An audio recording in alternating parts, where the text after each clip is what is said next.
A very warm welcome to you all in my YouTube channel DPS Tutorial Classes.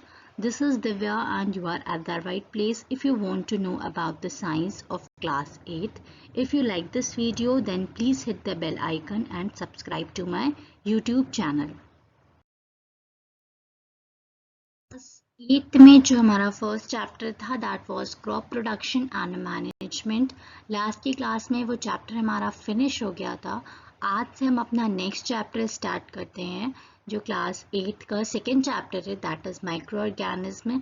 आज हम इस chapter को start करेंगे और इसके बारे में डिस्कस करेंगे. माइक्रो ऑर्गेनिज्म में ये हमारा एक छोटा सा ओवरव्यू है कि बेसिकली हमें इस चैप्टर में कौन कौन से ऐसे टॉपिक्स हैं जो कि हमें स्टडी करने हैं. तो उन चैप्टर को सबसे पहले हम टॉपिक्स को देख लेते हैं कि कौन कौन से टॉपिक्स हम इस क्लास में इस चैप्टर में डिस्कस करेंगे. तो जो हमारा सबसे पहला टॉपिक है दैट इज़ माइक्रो ऑर्गेनिज्म.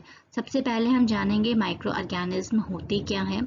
इसके बाद हम जानेंगे कि कितने टाइप के माइक्रो ऑर्गेनिज्म होते हैं. उन माइक्रो ऑर्गेनिज्म को ग्रो करने के लिए किस तरह की कंडीशंस रिक्वायर्ड होती है उसके बारे में हम स्टडी करेंगे. और माइक्रो ऑर्गेनिज्म जो होते हैं हमारे वो हमारी ह्यूमन लाइफ के लिए कुछ बेसिस में कुछ मतलब एक तरह से प्रकार के यूजफुल माइक्रो ऑर्गेनिज्म भी होते हैं और कुछ हमारे लिए हार्मफुल भी होते हैं. तो किस टाइप के माइक्रो ऑर्गेनिज्म हमारे लिए यूजफुल होते हैं और किस टाइप के माइक्रो ऑर्गेनिज्म हमारे लिए हार्मफुल होते हैं उनके बारे में स्टडी करेंगे. नेक्स्ट टॉपिक जो हम पढ़ेंगे वो है फूड प्रिजर्वेशन. और जो हमारा इस चैप्टर का लास्ट टॉपिक है that is nitrogen fixation and nitrogen cycle. इसके बारे में हम स्टडी करेंगे. तो ये हमारा बेसिक एक तरह से ओवरव्यू हो गया कि हमें इस पूरे चैप्टर में क्या क्या टॉपिक्स स्टडी करने हैं. तो हम लोग माइक्रो ऑर्गेनिज्म के बारे में स्टार्ट करते हैं. In addition to plants and animals the world is full of living things that are too small to be seen with naked eyes. हमारे टोटल जो हमारा पूरा अर्थ है उसमें हमारे लिविंग बींग्स एग्जिस्ट करते हैं, नॉन लिविंग बींग्स एग्जिस्ट करते हैं. और जो हमारे लिविंग बींग्स में जिन्हें हम देख सकते हैं वो हो गए हमारे प्लांट्स हो गए, एनिमल्स हो गए और ह्यूमन बींग्स हो गए. इनके भी अलावा कुछ और भी हमारे लिविंग बींग्स प्रेजेंट हैं जिन्हें हम अपनी नेकेड आई से नहीं देख सकते हैं. उन्हें हम स्पेशल माइक्रोस्कोप के अंडर ही देख सकते हैं और उन्हें हम क्या कहते हैं माइक्रो ऑर्गेनिज्म और माइक्रोब्स. तो फिर से एक बार देख लेते हैं कि in addition to plants and animals the world is full of living things that are too small to be seen with the naked eyes. मतलब ये जो लिविंग बींग्स हैं ये इतने छोटे हैं, इतने ज़्यादा स्मॉल है कि इन्हें हम अपनी नेकेड आइज से नहीं देख सकते हैं. They can be only seen by using a microscope. They are called as a microorganism और माइक्रोब्स. इन्हें हम सिर्फ और सिर्फ माइक्रो स्कोप से ही देख सकते हैं और इन्हें हम क्या कहते हैं माइक्रो ऑर्गेनिज्म और माइक्रोब्स कहते हैं. और जब तक ये माइक्रोस्कोप डिस्कवर नहीं हुआ था तब तक इन माइक्रो ऑर्गेनिज्म को देखना पॉसिबल नहीं था क्योंकि हम इन्हें नेकेड आइज से देख नहीं सकते हैं. और जब इन माइक्रोस्कोप का डिस्कवरी हुई तभी हम इन माइक्रो ऑर्गेनिज्म को इतने केपेबल हुए कि हम इन माइक्रो ऑर्गेनिज्म को इसके थ्रू देख सकते हैं. और जो हमारी स्टडी ऑफ माइक्रो ऑर्गेनिज्म मतलब जो ये हमारे लिविंग थिंग्स हैं जो ये माइक्रो ऑर्गेनिज्म हैं इनकी जो स्टडी की जाती है उसे हम क्या कहते हैं माइक्रोबायोलॉजी कहते हैं. अब तो ये तो हमारा हो गया माइक्रो ऑर्गेनिज्म के बारे में कि बेसिकली माइक्रो ऑर्गेनिज्म वो लिविंग थिंग्स हैं जो कि बहुत स्मॉल होते हैं और इन्हें हम नेकेड आइज से नहीं देख सकते हैं. इन्हें नेकेड आइज से नहीं देखने की वजह से इन्हें एक स्पेशल इंस्ट्रूमेंट जो कि हमारा माइक्रोस्कोप होता है उसके अंडर में देखा जाता है. और ये हमारे अभी तक जो माइक्रोस्कोप नहीं डिस्कवर हुआ था तो ये पॉसिबल नहीं था कि हम इनको मतलब माइक्रोस्कोप के बिना देख सकते थे. तो ये हमारा हो गया माइक्रो ऑर्गेनिज्म. अब हम देखेंगे टाइप्स ऑफ माइक्रो ऑर्गेनिज्म क्या क्या होते हैं, कितने टाइप्स के माइक्रो ऑर्गेनिज्म बेसिकली होते हैं. Microorganism are abundant and found everywhere. Microorganism जो होते हैं बहुत ज़्यादा क्वांटिटी में, एबंडेंट मीन्स बहुत लार्ज अमाउंट में है और हर जगह पाए जाते हैं. कुछ जो होते हैं अकेले रहते हैं मतलब एक सिंगल माइक्रो ऑर्गेनिज्म है और कुछ होते हैं जो ग्रुप्स में रहते हैं. जो माइक्रो ऑर्गेनिज्म सिंगल रहते हैं वो तो अलोन ही हुए और जो ग्रुप्स में रहते हैं उन्हें कलेक्टिव नेम दे दिया गया है जिसको हम कॉलोनीज बोलते हैं. तो जहाँ माइक्रो ऑर्गेनिज्म ग्रुप में रहते हैं उसे हम क्या कहते हैं, कॉलोनीज कहते हैं। Most microorganism are comparatively harmful and some are even useful to us. कुछ माइक्रो ऑर्गेनिज्म होते हैं जो कि हमारी ह्यूमन बींग्स में हमारी ह्यूमन बींग को लाइफ को इफेक्ट करते हैं, और कुछ माइक्रो ऑर्गेनिज्म ऐसे भी होते हैं जो हमारी ह्यूमन बींग्स के लिए यूजफुल रहते हैं। वो कहीं ना कहीं किसी ना किसी तरीके से हम ह्यूमन बींग्स की जो लाइफ को है उसको वो किसी तरीके से फ्रूटफुल बनाते हैं। इसीलिए माइक्रो ऑर्गेनिज्म को फ्रेंड या फ्यो भी बोला गया है। फ्रेंड मीन्स वो जिस हिसाब से हमारे लिए हार्मफुल हैं इसलिए उनको फ्यो बोला गया है, और वो कुछ बेसिस में हमारे लिए यूजफुल है इसलिए उन्हें एज अ फ्रेंड भी बोला गया है। But a small fraction responsible for causing diseases, these diseases causing microorganisms are called as germs और pathogens। कुछ माइक्रो ऑर्गेनिज्म ऐसे भी होते हैं जो कि हार्मफुल होते हैं, उनकी वजह से डिजीजेस होती हैं, और उन माइक्रो ऑर्गेनिज्म को हम क्या कहते हैं, जर्म्स या पैथोजेंस भी कहते हैं। जो हमारे माइक्रो ऑर्गेनिज्म होते हैं बेसिकली वो 5 कैटेगरीज में डिफाइन होते हैं। ये बहुत इंपॉर्टेंट है और हर किसी को ये याद होना चाहिए कि जो माइक्रो ऑर्गेनिज्म होते हैं, जो माइक्रोब्स होते हैं, वो बेसिकली 5 कैटेगरीज में डिस्टिंग्विश किए जा सकते हैं। सबसे पहला हो गया हमारा बैक्टीरिया हो गया, प्रोटोजोआ हो गया, फंगी हो गया, एल्गी हो गया और वायरस हो गया। तो ये हमारे 5 कैटेगरीज होते हैं जिसमें माइक्रो ऑर्गेनिज्म को हम डिफाइन कर सकते हैं। सबसे जो पहला हमारा आता है वो होता है बैक्टीरिया। हम बैक्टीरिया के बारे में स्टडी करेंगे। जो बैक्टीरिया होते हैं वो सबसे ओल्डेस्ट ऑर्गेनिज्म है इन माइक्रोब्स की कैटेगरीज में। ये हमारे सिंगल सेल्ड होते हैं, यूनिसेलुलर इन्हें कहा जाता है। इसलिए सिंगल सेल्ड मीन्स इनमें सिर्फ और सिर्फ एक सेल प्रेजेंट होता है, इसलिए इन्हें सिंगल सेल कहा जाता है। ये हमारे लार्जर वायरस से थोड़ा सा लार्ज अमाउंट ऑफ मतलब वायरस के कंपैरिजन में इनका जो शेप होता है वो थोड़ा लार्ज होता है।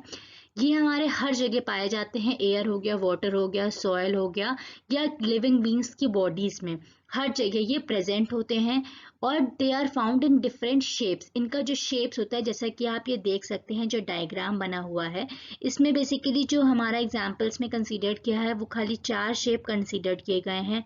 रॉड शेप्ड हो गया, स्फेरिकल शेप्ड हो गया, कर्व्ड शेप हो गया और स्पाइरल शेप्ड हो गया।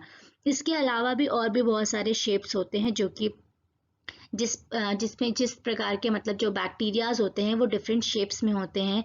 पेयर्स में हो गए, ओवल शेप में हो गए, कर्व्ड रॉड के शेप में हो गए, हेलिकल शेप में हो गए, क्लब हो गया। ये डिफरेंट टाइप्स के इस डायग्राम में आप देख सकते हैं कि डिफरेंट टाइप्स ऑफ बैक्टीरिया जो हैं वो डिफरेंट डिफरेंट शेप्स के होते हैं। तो ये हमारा हो गया बैक्टीरिया के बारे में। फिर से एक बार रिकॉल करते हैं। ओल्डेस्ट ऑर्गेनिज्म है, सिंगल सेल्ड है, वायरस से ज़्यादा लार्ज होते हैं। ये हमारे एयर, वाटर, सॉयल और लिविंग बींग्स की बॉडीज में भी पाए जाते हैं। बेसिकली हमारे 4 टाइप के इनके शेप्स होते हैं, rod shapes, spherical shaped, curved shape and spiral shape. तो ये हमारा हो गया बैक्टीरिया के बारे में। नेक्स्ट हमारा आता है फंगी। फंगी जो हमारे होते हैं यूनिसेलुलर भी होते हैं और मल्टी सेलुलर भी होते हैं। जो हमारा बैक्टीरिया हो गया वो सिर्फ और सिर्फ यूनिसेलुलर होता है, एक सेल उसमें प्रेजेंट होता है। पर जो हमारे फंगी होते हैं उसमें 1 सेल भी प्रेजेंट होता है और मल्टीपल सेल्स भी प्रेजेंट होते हैं। तो जिनमें 1 सेल प्रेजेंट होता है उन्हें हम यूनिसेलुलर कहते हैं। उसका एग्जाम्पल हो गया हमारा ईस्ट। और जो मल्टी सेलुलर होते हैं उसमें एक से ज़्यादा सेल्स प्रेजेंट होते हैं। उसका एग्जाम्पल हो गया जैसे ब्रेड मोल्ड हो गया, मशरूम हो गया, पेनिसिलियम हो गया और हमारा एस्परगिलस हो गया। ये हमारे कुछ एग्जाम्पल्स हैं जो हमारे मल्टी सेलुलर के हैं। Multicellular organism are made up of microscopic threads called hyphae. जो मल्टी सेलुलर ऑर्गेनिज्म होते हैं वो हमारे नंबर ऑफ माइक्रोस्कोपिक थ्रेड से बने होते हैं जिसे हम हाइफ बोलते हैं। They are like plants but do not have a chlorophyll and so they do not can carry out the process of photosynthesis।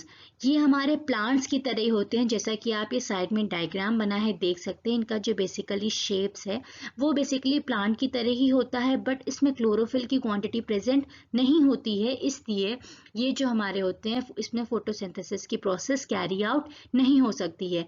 Means that ये अपने फूड के लिए किसी न किसी दूसरे ऑर्गेनिज्म के ऊपर डिपेंडेंट रहते हैं। तो ये 2 तरीके से डिपेंडेंट रहते हैं। They feed on the dead decaying organic matter. जो हमारे fungi dead decaying organic matter पे डिपेंड करते हैं, उन्हें हम सैप्रोफाइट्स कहते हैं। और ये या तो किसी बॉडी लिविंग बॉडी के अंदर या उसके ऊपर सरवाइव करते हैं, तो ऐसे माइक्रो ऑर्गेनिज्म को हम पैरासाइट्स बोलते हैं, जो कि या तो किसी दूसरी बॉडी, उसको हम दूसरी बॉडी जिस पे ये सरवाइव करते हैं या जिसके अंदर ये सरवाइव करते हैं, उस बॉडी को हम होस्ट कहते हैं। तो ये दो तरीके से सरवाइव कर सकते हैं, या तो डेड डिकेइंग मैटर पे सरवाइव करते हैं या तो किसी लिविंग बॉडी के अंदर या उसके ऊपर सरवाइव करते हैं, जिन्हें हम पैरासाइट्स बोलते हैं। इसके बाद हमारा नेक्स्ट आता है algae. They are group of small plants, though they do not have any root और shoot system, they have chlorophyll to carry out the photosynthesis. ये हमारे स्मॉल प्लांट्स की तरह होते हैं, जैसा कि आप डायग्राम में देख सकते हैं। ये कुछ एग्जाम्पल्स हैं एल्गी के। ये हमारे बेसिकली स्मॉल प्लांट्स की तरह होते हैं और इसमें कोई भी रूट या शूट सिस्टम नहीं प्रेजेंट होता है, बट इसमें क्लोरोफिल की क्वांटिटी प्रेजेंट होती है, जिसकी वजह से ये फोटोसिंथेसिस की जो प्रोसेस है वो कैरी आउट कर लेते हैं और अपना फूड खुद प्रिपेयर कर सकते हैं। और बाकी ये फंगी की तरह इसमें भी यूनिसेलुलर और मल्टीसेलुलर ऑर्गेनिज्म होते हैं। ये भी दे आर यूनिसेलुलर, ये हमारा यूनिसेलुलर का एग्जाम्पल हो गया और ये हमारा मल्टीसेलुलर का एग्जाम्पल हो गया। मीन्स ये हमारे एक सेल वाले भी होते हैं और मल्टीसेलुलर मतलब नंबर ऑफ सेल्स वाले भी होते हैं। They grow well in moist places and water bodies like ponds and lakes. ये जो हमारे माइक्रो ऑर्गेनिज्म होते हैं, एल्गी जो होता है, बेसिकली जो इनकी ग्रोथ होती है वो मॉइस्ट प्लेसेस मतलब जहाँ पे नमी की जगह होती है, या वाटर बॉडीज जैसे पॉन्ड्स हो गया, लेक्स में हो गया, यहाँ पे ज़्यादा अच्छी तरीके से ग्रो करते हैं। अगर हम किसी माउंटेन या किसी फॉरेस्ट रीजन में जाते हैं तो हमें वहाँ पे एल्गी देखने को मिल सकता है। और ये जो बार्क्स ऑफ द ट्रीज होते हैं, मतलब ट्रीज का जो तना होता है बेसिकली, वहाँ पे भी ये पाए जाते हैं। और जो रॉक्स होता है, जो चट्टानें होती हैं बेसिकली, वहाँ की जो सरफेसेस होती है उस पे भी ये बेसिकली पाए जाते हैं। तो हो गया हमारा आज की क्लास। आज की क्लास में हमने माइक्रो ऑर्गेनिज्म के बारे में स्टडी किया और कुछ टाइप्स ऑफ माइक्रो ऑर्गेनिज्म के बारे में स्टडी किया। अभी हमारे बेसिकली 2 टाइप्स रह गए हैं, उनको हम नेक्स्ट क्लास में डिस्कस करेंगे। So that's all for today's class. If you like this video, then please hit the bell icon so that you can receive the notifications about the next lessons. Thank you for watching this video and keep supporting.